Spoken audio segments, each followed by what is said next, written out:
If someone asks you, what is the best manga of all time? I would tell you that it's Berserk. Someone else would say probably Vagabond, or the sweaty nerd in the corner that no one likes will tell you that it's Dragon Ball. Now, shut the fuck up, nerd. Go back under the rug where you belong. And also everyone else. Because everyone is not just wrong, but also no one will tell you anything else than the one manga that had its story for a long time, but now it finally got its manga adaptation. A story that was part of my childhood, and now it finally reaches its highest points, and everyone can finally experience this masterpiece. The magnum opus of shonen, Kagura Bachi. Kagura Bachi is out for only 1 week with just 1 chapter. Now it's probably 3 because of my lazy ass editing. But with this 1 chapter, it already became one of the most talked about manga, the most popular and the most profitable manga of all time, with just 1 singular chapter. It dethroned the king of manga One Piece, and now it stands at whopping $350 more billion profit and 0 sold copies. And as Oda said after reading the first chapter, it's so genre for every shonen manga now. So what even is Kagura Bachi about?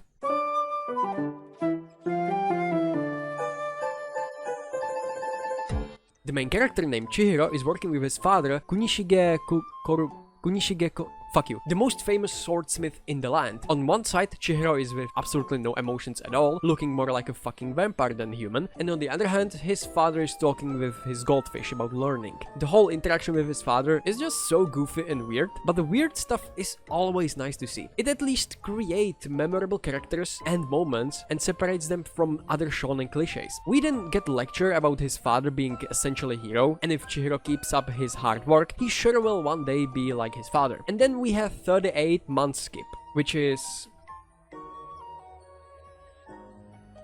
3 years. Chihiro looks now more mature with a big scar on his face, hinting that something must have happened to him and his father, beginning the revenge story with this time skip. We can just assume what happens to his father, but what we know for certain is that Chihiro is now trying his best to find cure for himself and his best friend, because they have some kind of disease that is incurable. And Chihiro devoted his whole life to create the cure, which he succeeded when mixing the bat's DNA with the human DNA. But he needs to first exterminate a few Yakuza members and get the bat from them. And this is the best part of the manga, where he says it's Kagura Bachi time, and then he bachied all over the place. Truly, the most Kagura of all the bachis of all time. Absolute peak of fiction! Now when he finally has everything, he creates a cure, but it has unfortunate side effects, making him unhuman, a monster thirsty for blood. And the only way to kill his thirst is obviously to kill people. But he's no monster, and he will gain control of those powers. Unfortunately, he needs to use those powers to kill his best friend, someone he considered to be his brother, who used the cure on himself after Michael told him not to destroy himself as well. But he had enough, used the cure and turned to the side of darkness. He then tries to talk with Michael to turn to the dark side with him, but Dr. Michael M remained human, who didn't want to use those powers for killing. As his friend realizes he cannot pursue Michael, he decides to kill a person very close to both of them, like father figure and Dr. Michael Morbius's girlfriend, which after that Morbius proceeds to walk on the path of vengeance and using his powers not to kill innocent people for his amusement, but for getting rid of what he created.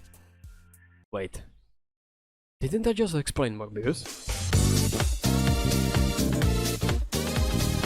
Yeah, for those who didn't get it, this was just a huge joke about stupidly famous manga Kagura Bachi. For no fucking reason, this manga just after 1 chapter became so famous, everyone is talking about it. Your friend, you don't have any, never mind, just it's fucking everywhere and I'm so tired of it. What I did here was just me literally comparing this manga to Morbius, because it reminds me a lot when Morbius came out. Everyone was fucking talking about it and everyone knew that it's garbage, but everyone was just making fun of it, making stupid memes, and just praising it as one of the movies of all time. And that's basically what is now happening with Kagura Bachi. Now, I am not stating that Kagura Bachi is bad as Morbius was. I'm just saying that the hype around this manga is the same, and the memes and the whole joke of making this manga so fucking popular is the same as Morbius was. Yo, I just wanna say one fast funny thing that I found when editing this, that the time skip had the number 38, and this number 38 is also in the URL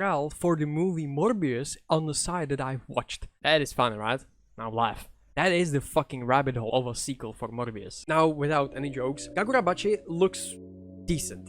It has some interesting premise, it has some interesting ideas, and I'm gonna definitely read it. But now, how can you have an opinion on a story that was literally not even told? I still don't have opinion on Kagura Bachi. It literally now has 2 chapters. I've read them, and it's basically the beginning. It's the introduction of the characters, it's the setting where the story is set, and powers and like those stuff that make a story. It's the beginning of the manga. How can you already have an opinion on it? It's like watching a movie and then know what score do you give to the movie after like 10 minutes. It's like, oh yeah, the alien from 9 to 79. This is horror story, bro. There is like nothing happening the first 10 minutes. God, this is absolute garbage. Horror story, more like fucking comedy, dude. Holy shit. This is 0 out of 10 garbage, man. Project Blair Witch? Bro, I'm first 10 minutes in the movie and I just watched some documentary of fucking forest that doesn't exist.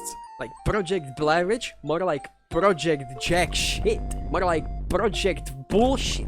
So if you're an idiot and you want to know my opinion on this manga, I don't have any. I just can't have opinion on a story that has only 2 fucking chapters. I'm not stupid. But what I can say that it has interesting ideas, it has interesting characters. Some of the parts are way too edgy, you know what I'm talking about? But what do I know? Maybe this will become the new I am tragedy meme from Tokyo Ghoul that has absolutely different meaning from the manga and the meme, because there is no meme in the manga. Yeah, and yeah, the paneling, the pages, and the art is just, it's good looking. It's not the best manga, but also it's not the worst. It's more like decent, but I hope that this manga won't have the same ending as Ayashimon, being absolutely overhyped in the beginning with the first chapters, and then being totally forgotten and then getting cancelled. So yeah, that was Kagura Bachi Morbius time. I'm going to torture myself right now watching fucking Sora Online. Goodbye.